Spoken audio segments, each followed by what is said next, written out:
Bonjour tout le monde et bienvenue dans la salle de presse de la Commission européenne. Merci également de nous suivre en direct sur Europe by Satellite. Aujourd'hui, nous sommes le lundi 11 septembre. Je voudrais commencer nos annonces aujourd'hui avec une mise à jour de la présidente von der Leyen pour cette semaine. Demain, la présidente va rencontrer à Strasbourg le Premier ministre grec Kyriakos Mitsotakis. Ce sera l'occasion de parler, parmi d'autres, du soutien de l'Union européenne à la Grèce pour faire face aux impacts de la tempête et des inondations qui ont frappé le pays ces derniers jours. Then I will now be able to provide you details regarding the agenda of the college meeting taking place tomorrow in Strasbourg. So indeed, following the meeting of heads of cabinets of commissioners who are preparing this meeting, I can confirm that the college will discuss tomorrow a package of measures to provide relief and strengthen the competitiveness and resilience of small and medium-sized enterprises in the European Union. The college will also discuss two proposals on a new framework for income taxation and transfer pricing, the so-called BEFIT package.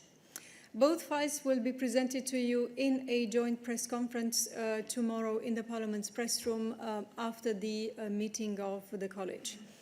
Furthermore, we will organize two technical briefings for you on these subjects. One will be today at 1 o'clock on the measures to support SMEs, and tomorrow at 11:30 on the BEFIT package.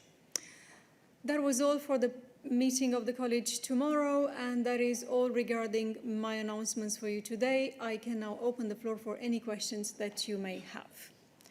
And indeed, I see a few hands up in the room and in particular in the chat. Mose, you are first. Go ahead. Yes, thank you, Dana. I have a question about the earthquake in Morocco, which hit on Saturday morning. It seems that Moroccan authorities until now have refused aid from other countries for some reason. And I wonder, what about the EU civil protection mechanism? I suppose it can be employed in non-EU countries. Has EU offered that aid? And what was the response from Morocco? Thank you. Thank you very much for your question, Mose. On this subject, of course, you have seen perhaps over the weekend the very many messages of sympathy and support that we have addressed to Morocco and to the people of Morocco. President von der Leyen herself from New Delhi expressed condolences and strong messages of support. Together with other leaders or individually via her social media accounts. With regards to support, I think Balázs can provide you a few details.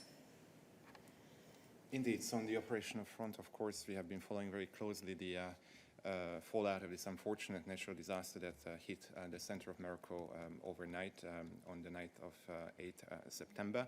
So what we did was to immediately contact the American authorities via our crisis management center here at the European Commission, and we offered our assistance on the ground. We also reached out to our member states to see who would be in a position to provide assistance, and of course it was signaled to us that there would be availability in this regard. However, at the moment we have not received an activation request under the EU Civil Protection Mechanism from Morocco. Now, in the meantime, we use other channels to provide assistance to the country.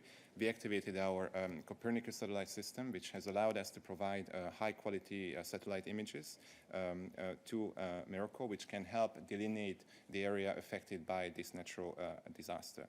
On top of that, we've also announced €1 million as an initial step for our humanitarian partner organizations who operate on the ground. This is notably the Moroccan Red Crescent organization. And of course, we stand ready to provide further assistance. This is only the first step. And of course, if we receive an assistance, we will do our utmost to help the American authorities face this natural disaster. Thank you. Any other questions on the Morocco earthquakes and our readiness to provide support? Odile, ta main est toujours levée, donc je comprends que c'est à ce sujet. Vas-y.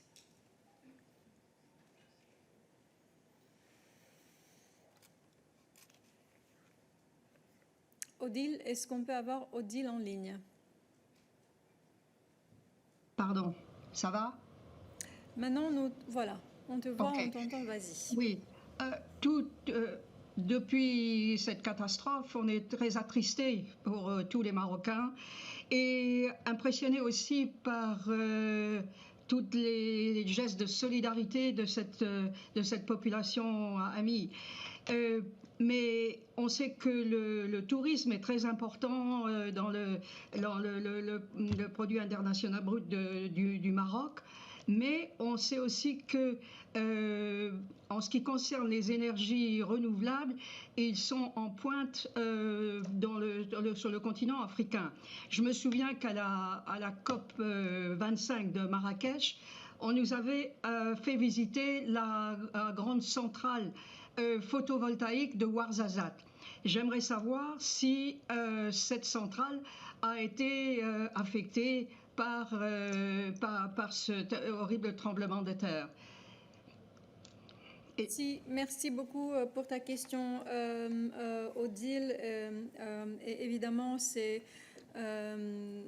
nous regardons avec beaucoup d'intérêt ce que se passe sur place et comme Balach et moi-même nous l'avons dit, nous sommes prêts à apporter tout soutien qui serait utile et nécessaire au peuple marocain.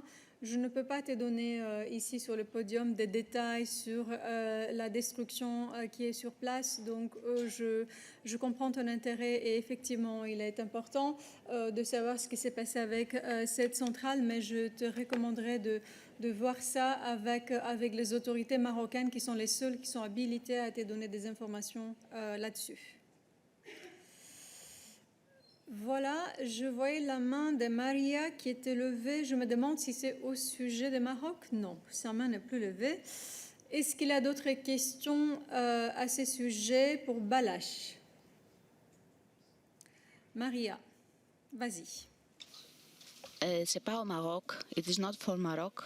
May I ask now? It's for Balas, though. Yes, please go ahead. Okay, thank you.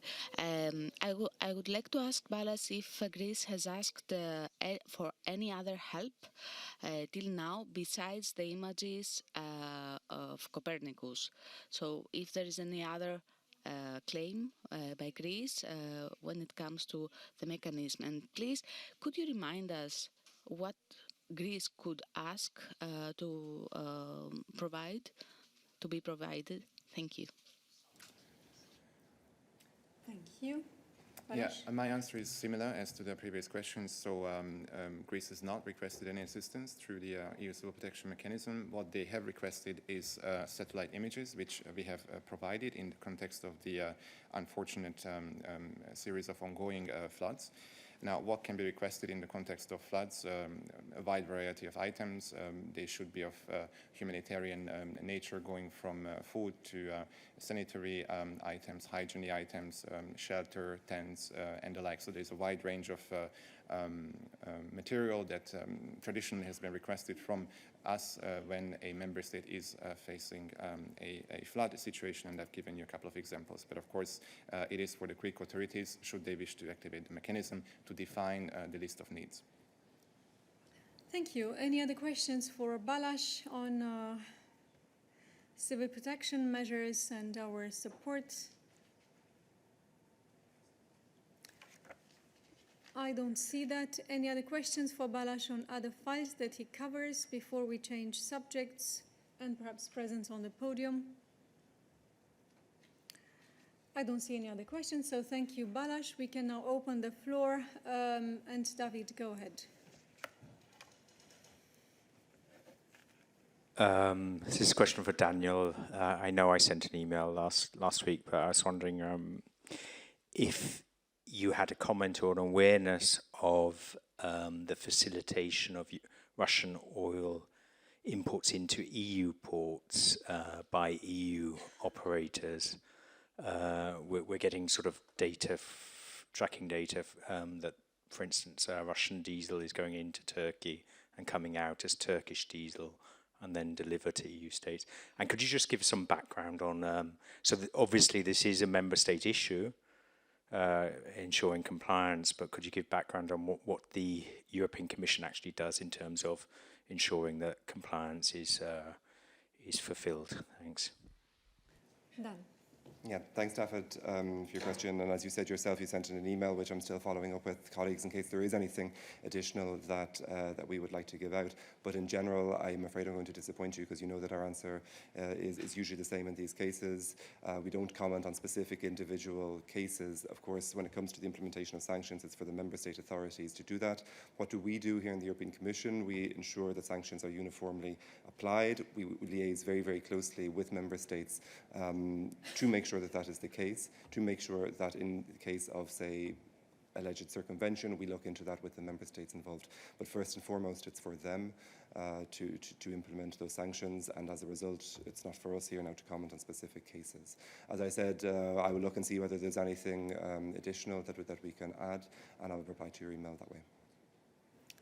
Thank you. David, follow up?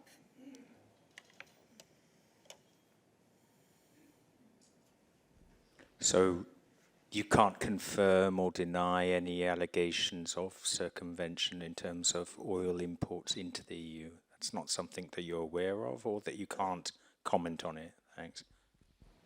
No, David, I think we follow all of these things extremely closely. We are aware that there are individuals trying to circumvent our sanctions. That is why we have moved on a number of occasions to crack down on the circumvention of sanctions. That is why we have appointed an EU sanctions envoy to further this work.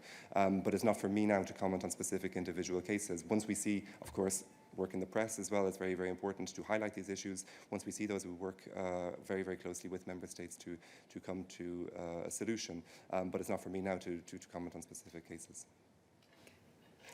Thank you. Any other questions for Dan on sanctions? Please go ahead.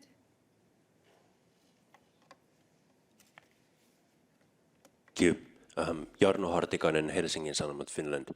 I'd like to ask, I noticed that on Friday, I think, the Commission updated the frequently asked questions document about the implementation of sanctions against Russia.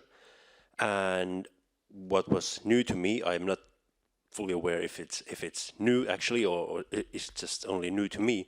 It said that importing, so in effect, it would be illegal for a Russian tourist to drive a car to EU.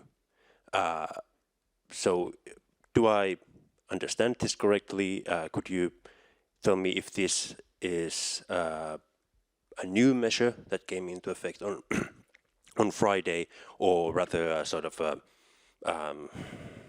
business as usual, but now it's clarified in the document? Or so.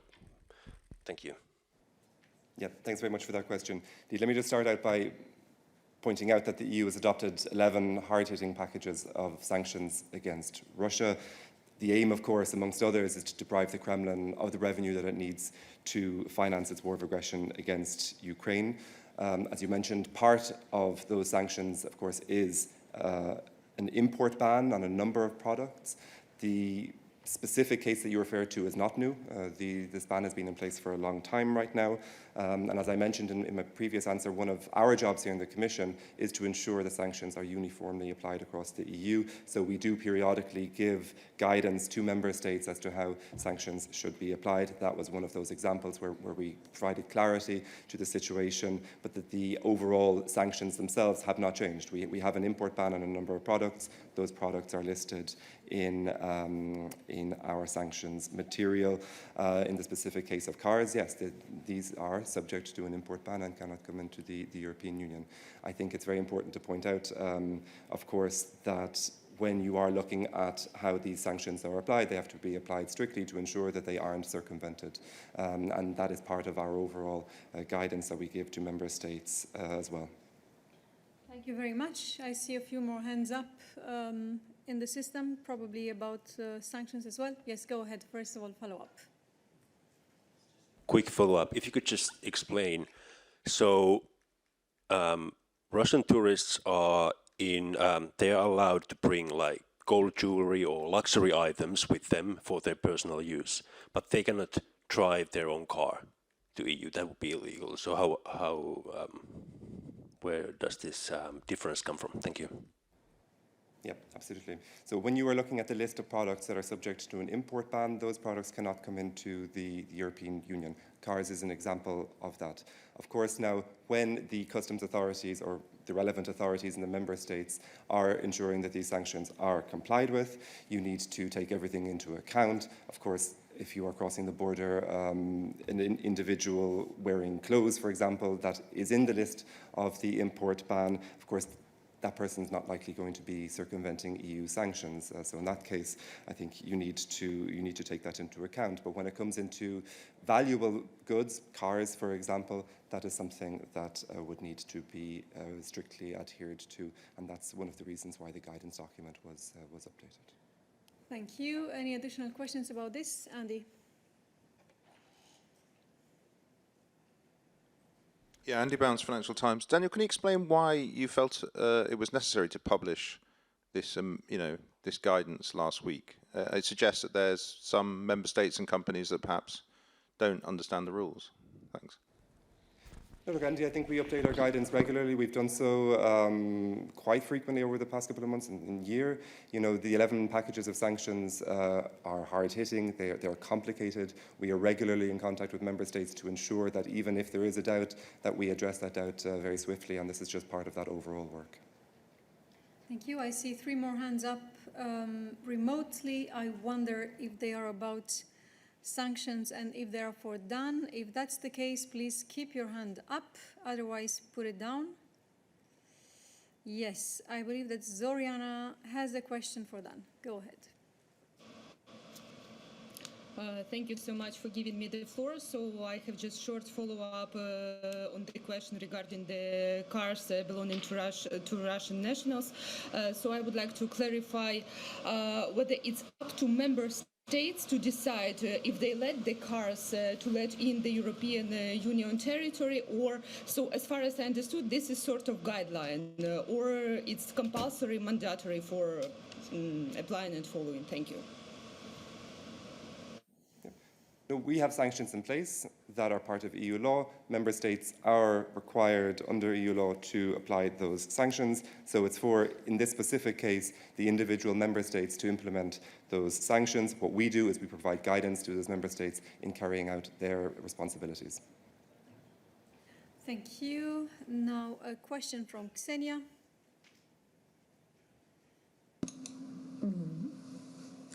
Hello. Just a second. Yes, now you can see me. Hi. I just sent you an email on this because we do have a lot of questions. But since you just mentioned the topic of clothes, so it is, as you said, a complicated body of law. So yes, there are some articles mentioned in the annex that are not only vehicles, but also some personal items, including objects for showering, deodorants, toothpaste, even shoes. So there are some funny exceptions. And over the weekend, since the update was published on Friday, over the weekend, Russian media have been, speculating about how far should the member states go according to these sanctions. Because in this case, if an individual who is a Russian national appears on the border of the European Union in a certain set of clothes, which are mentioned in the annex, with a suitcase, which is also mentioned in the annex, with a deodorant, which is also mentioned in the annex, then what should happen? Because, should they be strict in this case, or should they just let them pass because they're already wearing it, or should they turn them down on the border? How do you see this unraveling? Thank you. Thanks very much, Zenia. Let me start off by saying again that we have 11 packages of sanctions against Russia, which are hard-hitting, and the goal is to deprive the Kremlin of the revenue it needs to finance its war. That is the starting point. that starting point has not changed, and the sanctions have not changed in and of themselves. Sanctions need to be implemented, applied strictly for a number of different reasons, obviously to make sure that they're effective, but also to make sure that sanctions themselves are not circumvented. As I was mentioning earlier on, fighting circumvention is a very big priority for us right now. But of course, I think, Xenia, you need to take this into account. Clothes worn by a person crossing the border are unlikely to be aimed at circumventing EU sanctions. I think that's common sense. That is a different situation to an expensive car. And I think this is something that is taken into account when EU member states are implementing EU sanctions. Thank you. Mindaugas, you also have a question, presumably on this. Yeah. Hi, Mindaugas Laukagalis from Lithuania National Radio and Television. Just one more clarification on this. So, should member state confiscate Russian vehicles when they're trying to enter the EU? Is this a must, or the member state still can decide if this is circumvention of sanctions, or is this not? So, is it a must? Or can member states decide for themselves? And a few follow-ups on this. For example, is there any exceptions in the sanctions regime? For example, if the person driving the vehicle is living in the EU or has some kind of humanitarian status here, for example, is a political refugee. And the other question is that Russian media is also reporting that this ban on vehicles entering the EU is also applicable to Belarusian vehicles. So could you confirm that? Thank you. Yep, thanks, Mindaugas. First of all, on the exemptions to this situation, this is set out in the guidance document that we published on Friday, and a limited exemption does indeed exist for the purchase of goods in Russia for personal use of nationals of member states and their immediate family members. So that is the exception there. Second of all, it is for, as I said, member states to implement these EU sanctions. The vehicles cannot enter the European Union, so it is up to them, the member state, how they implement that. I will double check whether there is a specific guidance note on how that specific aspect is implemented. On Belarus, I will need to check and I'll come back to you. Thank you. Any other questions? Yes, Mindaugas, I think you have a follow-up. Yeah, sorry about this, just really quickly a follow-up. So if I'm a Russian tourist, I'm driving my own vehicle and I'm entering the EU, will my vehicle be confiscated or not? Thank you. You cannot enter the European Union with that vehicle. That is what EU sanctions say. It's for the member states then to actually implement that. As I said, the exact process, I can double check whether we have issued guidance on it or whether or not it's just for the member states themselves to implement. But I'll get back to you on that particular topic. Thank you. On the same subject, David, go ahead. Sorry, a bit broader or another aspect of the sanctions regulation, just in terms of media. What I understand is that Sputnik is listed as one of the media organizations under EU sanctions, Rossiya, Russia Today as well, in its various forms, German or Arabic or whatever. Those media outlets that are listed, you cannot access them in Belgium from Belgian servers. But when I come into the Commission, I have no problems accessing them. I was wondering if you could clarify what the difference is there. And then a bit on background is, what are the restrictions outlined in the sanctions against these listed media entities from Russia? Thanks. Okay, I'm not aware of this particular situation, David. We can certainly check and get back to you. I don't know, Johannes, whether you want to add anything.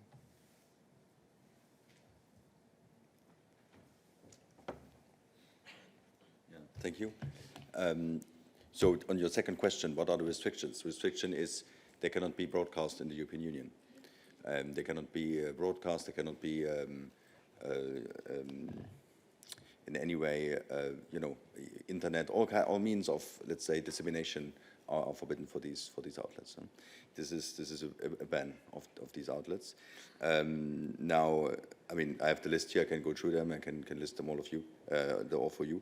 But on the specific situation that you described, we definitely need to check. because that would be surprising. It is, as Dan has outlined earlier, for member states to implement these sanctions. So it is, of course, then for the national authorities to make sure that the ban is in place. David, follow up. Go ahead.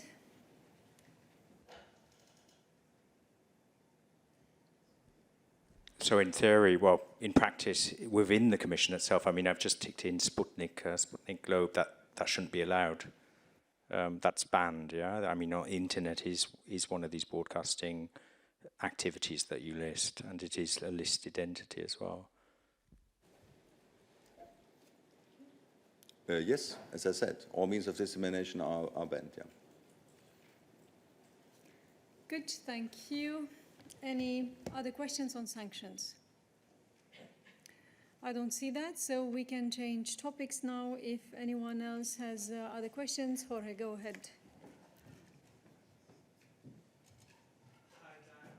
Hi, Dana. I have a question regarding the joint communique at the G20 because, well, we all know that the language on Ukraine was heavily watered down. I mean, it was so watered down that Russia is happy about it. Russia called the declaration a step in the right direction and balanced. So are you happy that Russia is happy with the text? Because how can you justify this considering all the things that you have said about the invasion and about the aggressor? Thank you.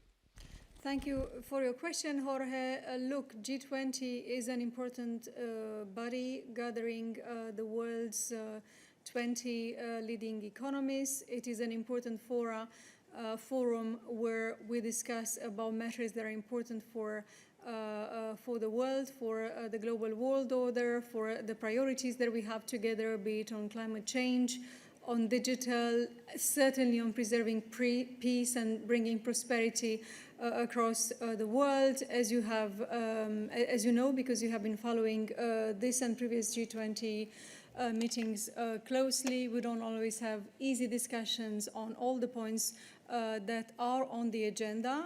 This is precisely the point. Sometimes we need to bridge differences on various matters between the 20 leading economists, and it's important to work hard together to understand each other's perspectives and to achieve outcomes that bring us forward. India has done a tremendous job in the organization of this G20 summit, and we feel that we have made progress on a number of important issues. You have the final G20 communique, and you have seen where we stand on the various points, but that's all what we can say at this stage about the outcomes of the G20 on that respect. Yes, go ahead. Justement, sur le G20, est-ce que vous pouvez élaborer sur le volet concernant le corridor Inde-Europe, Moyen-Orient, ses perspectives, la nature de la coopération régionale, ce que vous attendez, etc. Thank you very much. On this point, Anna will provide you what we can share at this stage. Merci beaucoup pour la question. Donc, effectivement, comme vous avez vu, le corridor qui va connecter l'Inde, le Moyen-Orient et aussi les corridors économiques européens, c'est un des projets majeurs qui ont été annoncés lors de l'événement au G20 concernant le Global Partnership for Infrastructures and Investment, qui, comme vous savez très bien, a été hosted par le Premier ministre de l'Inde et le président de US, M. Biden. Et là, c'est la présidente qui a annoncé aussi la contribution de l'Union européenne à ce projet-là. Maintenant, ça vient juste d'être annoncé. Donc, oui, voilà, tous les détails ne sont pas sur la table. Mais le projet va intégrer particulièrement le rail, donc les systèmes ferroviaires, et aussi des connexions de portuaires entre l'Inde et l'Europe, y compris dans les Émirats, l'Arabie saoudite, Jordan et l'Israël. Et aussi, ça va concerner le développement d'infrastructures dans le domaine de l'énergie et bien sûr aussi la production et les transports de green hydrogen. Les télécommunications vont être aussi renforcées aussi les transferts des données digitales. Et concernant les étapes suivantes, j'imagine que vous avez vu le mémorandum d'entente qui a été en fait signé, et les participantes ont l'intention de se réunir à nouveau dans les prochaines 60 jours, justement pour voir un petit peu plus la suite et un peu plus de détails là-dessus. Donc voilà ce que je peux vous dire pour l'instant. Merci beaucoup. Est-ce qu'il y a d'autres questions à ce sujet? Je vois la main de Maria était levée, mais elle n'est plus levée. Andy, go ahead.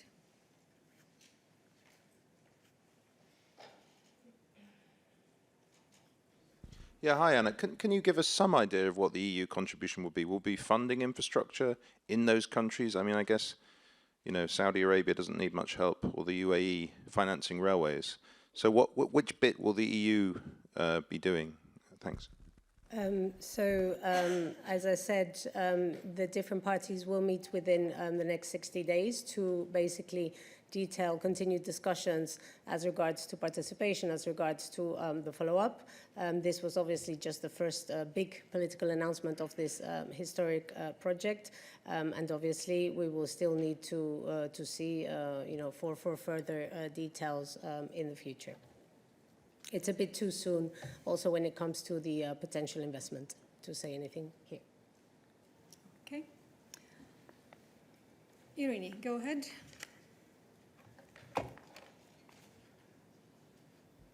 It's not for Anna. Should I don't back? see any other questions for Anna at this stage, so yes, I think you can go ahead.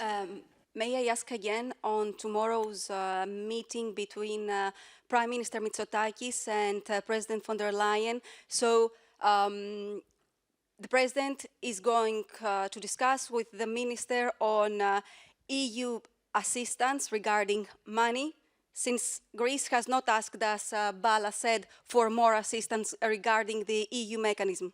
Am I clear? Can you give us more details on that if it's possible, please? Thank you. Thank you for your question, Irini. So I can indeed clarify what Balázs said was that we have not received a request to support through the civil protection mechanism and with the ongoing work that is taking place in Greece in the aftermath of the floods. However, as you probably know, we are in discussions with the Greek authorities, and the Greek Prime Minister wrote to the President at the end of last week about support, financial support, and all kind of assistance that the Commission can provide to Greece in order to deal with the impact of the floods. And indeed, tomorrow in Strasbourg, the President will meet the Prime Minister of Greece to discuss precisely the details of such support that the European Commission is preparing to support Greece. Maria has a question about this as well. Go ahead, Maria. Yes, thank you. Thank you for the clarification. It's actually a follow-up. Which funds could be used in order to help Greece in this case? Because I know the Solidarity Fund, but is there any other chance for Greece to get financial help, as Kyriakos Mitsotakis will ask tomorrow from the President? Thank you. Thank you for your question, Maria. So we are looking into the funding possibilities, and we are looking to the financial possibilities that we have to support Greece and to provide all kind of other assistance that is necessary. Bear with us. This is going to be the subject of the discussion tomorrow between the President and the Prime Minister, and we are going to provide you more details tomorrow. On the same subject, I think that concludes the subject referring to Greece. We can change subjects again. Please go ahead. Thank you. Robert Sigmund, Austrian Broadcasting. There has been this wording from the head of the delegation in Austria, Martin Sellmayr, about Austrian gas purchases as flood money. So, Mr. Sellmayr is summoned here today. Can you give us an update about those talks? Thank you so much. I will call Balázs on stage for that quickly, but indeed I think that what could be said about that was already said last week, but Balázs, go ahead. Indeed, I don't have anything in particular to add to what I said on Friday here on this podium. A meeting took place this morning between our head of representation in Austria and his hierarchy here in Brussels, and the process is ongoing in the sense that what was discussed there is being evaluated at this moment, and I will stop there. Thank you. Any other questions for us today? Maria, go ahead, online. Hi, I hope you can all hear me. It's not on this topic, but I hope I can go ahead. Okay, thank you. Maria Odrescu for La Libre Belgique. I'm sorry to come back to a topic that has become, let's say, permanent on at the midday regarding Ukraine, but I will try again to get a bit more clarity on the issue of the preventive measures regarding Ukrainian grain. The deadline is approaching quite fast now. We're looking at September 15. I was wondering when and how will we be informed whether these preventive measures will be prolonged, because I'm guessing we will not decide not to prolong them like one day before, which would be quite a shock, I guess, for all countries concerned. And I was wondering if you could give us a bit of insight on what solutions, have been put in place since these preventive measures have been adopted to make them not useful anymore, so that we would not need to prolong them. And one last question, do you have any numbers or any kind of information on the impact assessment of these preventive measures, like how have they been useful, what impact did they have or not on the imports of Ukrainian grain into the EU and so on? That would be helpful. Thank you.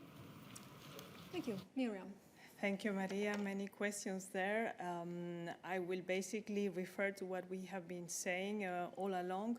So as you know, we have put in place the coordination platform precisely in May to follow up very closely and monitor the situation on the ground, and also to remove the logistical bottlenecks. So the platform has met already 8 times. They will meet again on Wednesday.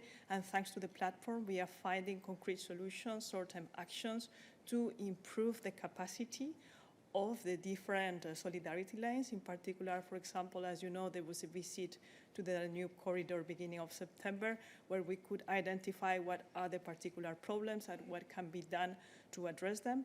So in the context of this platform, the Commission meets with representatives of Ukraine, of course, Moldova, and then the 5 neighboring countries to discuss this and to monitor the situation, share statistics and information of the different imports of the products that are subject to the preventive measures and of other issues. But now we are also enlarging the scope of the meeting. So during the last meeting last week, we also had representatives from the Baltic states and to Croatia, because one of the aims is to find alternative routes.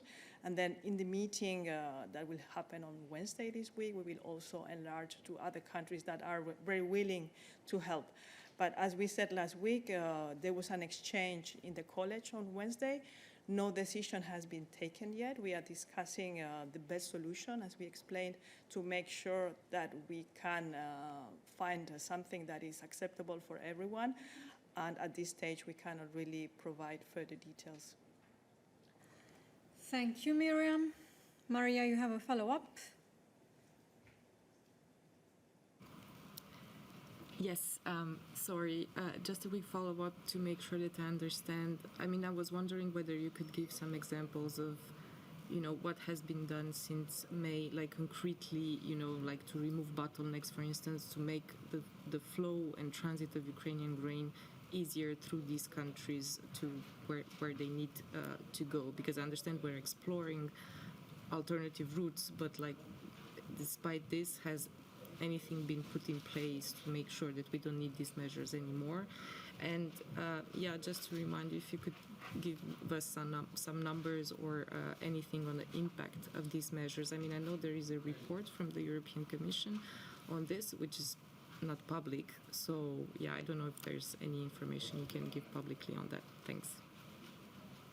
Thanks. On the impact, Maria, it's a bit premature. As you know, we are doing this monitoring, and we are sharing this information in the context of the platform and with the member states on how many imports are happening right now. But this information, I mean, the information on the imports is published every month in the Trade website, so that you can check yourself. Our assessment on how the impact is happening, this is still ongoing, so there's nothing we can share at this stage. On concrete examples of how the situation has improved and how we are trying to address the bottlenecks. For example, one of the clear areas where we have been working very hard is on the controls, on the checking of the products and the waiting time. So we need to ensure that when the products are coming from Ukraine into the EU countries, into the EU borders, they are not subject to long waiting times. So we have found concrete solutions in terms of simplification of the procedures when it comes, for example, for regarding sanitary and phytosanitary controls, that the controls do not happen at the border, but that they happen at the country of destination.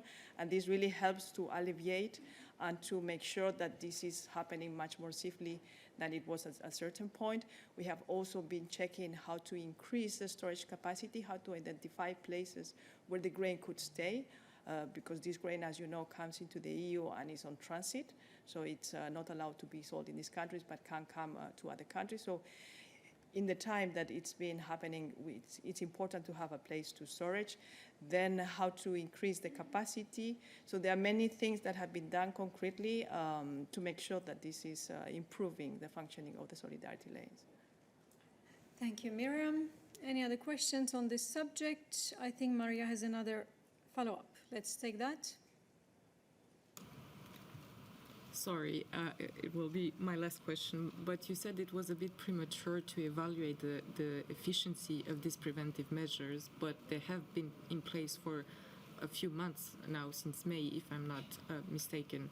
So I don't really understand why the Commission cannot explain how these measures are, are they working or not? If yes, why, based on what numbers that we have or don't have, and how this argument is helping the Commission taking a decision on whether to continue with these preventive measures or not, and also the impact on Ukraine. I think this is quite valuable information that we should have. Thanks.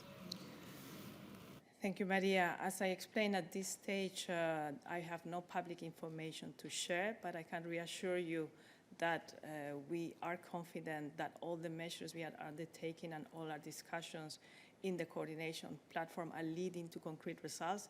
The transit is working, so the grain is getting out of Ukraine. Maybe I can provide some figures to show how much this trade has been ensured.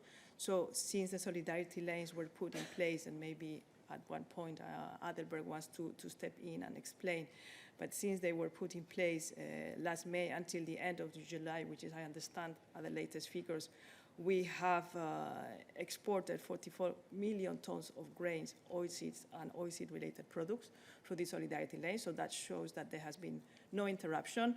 And we are working again to find a solution, and we will be able at a later stage to provide further details. Thank you. Mose, a question about this, I take it? Thank you. Yes, I noticed that you are both referring to a kind of report or impact assessment, which is going to serve as a kind of input, I understand, to the decision to be taken, whether to prolong or not these preventive measures. I just wonder if we can expect that report will be made public after the decision has been taken, or is it too early to say that? Maybe just to clarify, it's not that we are expecting a report or an impact assessment, it's that we are committed to provide member states under the ATM regulation, so the suspension of all duties from Ukraine, since we agreed to do that following the war of aggression from Russia. We have to provide every 2 months a monitoring of the situation and an assessment. So on the basis of this information, we can see what are the next steps, but it's not that we are right now waiting for an impact assessment. All right, thank you very much, Miriam. I think that concludes the questions on this subject as well. Any other questions for us on other subjects? I don't see that, so thank you so much. Stay tuned for the technical briefing starting at 1 o'clock, and see you, some of them, in Strasbourg.